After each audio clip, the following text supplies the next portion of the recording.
we talk about artificial dyes and cereal and sugar? And I'm curious your thoughts on the ridiculous volume that we consume artificial dyes and the ridiculous volume we consume all kinds of processed candies, sugars, sweets, and what have you, Reese's cups to Captain Crunch to whatever. I mean, even as grown ass adults in our 20s and 30s, people are still eating this stuff like they're children, right? Mhm. What is that doing to our health?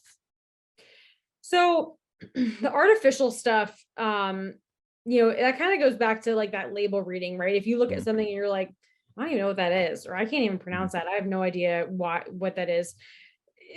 Why are we putting that in our body, right? That's not, if we can't even know if it's, some lab made thing that we don't even know what it is, that's probably not the best thing for us.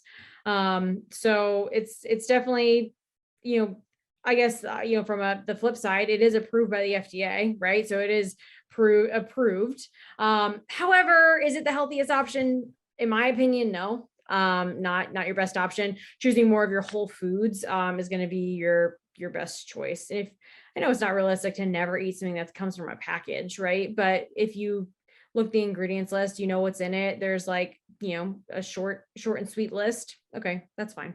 But when we get to these weird additives and colors and lots of sugars and stuff, that's probably not your best choice.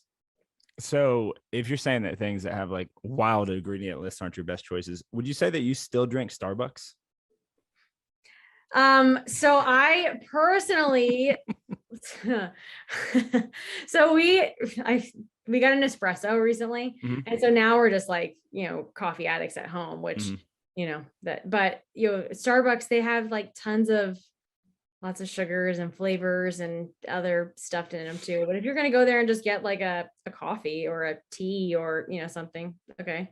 But when you get lots of these fancy schmancy drinks, they have lots of sugar in them, your pumpkin spice lattes and all that kind of stuff. Mhm. But again, it can fit, if we're having one pumpkin spice latte per season, okay, fine. But if you're having one a day, probably not the best option. Love how you bring it back. It could all fit, James. It could all fit. It can.